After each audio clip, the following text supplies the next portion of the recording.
స్పందన కార్యక్రమానికి స్వాగతం. ఈనాటి మన చర్చా కార్యక్రమంలో పిల్లల భవిష్యత్తు తల్లి యొక్క బాధ్యత ఈ అంశాన్ని చర్చించుకోవడానికి మన స్టూడియోకి విచ్చేశారు కొంతమంది వర్కింగ్ మదర్స్, అలాగే హౌస్ వైఫ్స్. అంతేకాకుండా చిన్నారులు కూడా మన స్టూడియోకి విచ్చేశారు. ఈ సమస్యలకు పరిష్కారాన్ని అందించడానికి ప్రముఖ సైకాలజిస్ట్ మరియు ఎడ్యుకేషనల్ కౌన్సిలర్ జ్యోతి రాజా గారు విచ్చేశారు.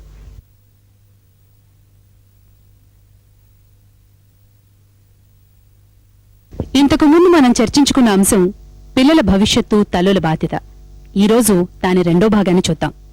మీ పేరు మేడం? నా పేరు సిద్ధశ్రీ. భారతీయ విద్యాభవన్ జూబ్లీహిల్స్ లో నేను టీచర్ గా పనిచేస్తున్నాను.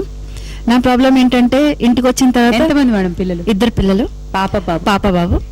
ఇంటికి వచ్చిన తర్వాత పిల్లలకి బయట ఆడుకోవాలని ఉంటుంది, కానీ చుట్టుపక్కల ఎవరు ఫ్రెండ్స్ ఉండరు. ఎందుకంటే వాళ్ళందరూ ట్యూషన్స్ వెళ్తారు. వాళ్ళు 7:30, 8 o'clock వస్తారు. అప్పుడు న్యాచురల్లీ ఎవరు ఆడుకోవటానికి, అవుట్డోర్ గేమ్స్ ఆడుకోవటానికి ప్రాబ్లం ఉంటుంది. మామూలుగా స్కూల్లో చెప్పిన తర్వాత బాగా మోస్ట్లీ అందరు టీచర్స్ బాగా చెప్తారు, కానీ ఇది పిల్లల డ్యూటీ వాళ్ళు చదువుకోవాలని. అసలు ఆడుకోవటానికి వాళ్ళకి టైమే ఇవ్వట్లేదు. మిగతా పిల్లలు ఎవరికైనా ఆడుకోవాలన్నప్పుడు వాళ్ళకి ఛాన్స్ దొరకదు ఆడుకోవటానికి.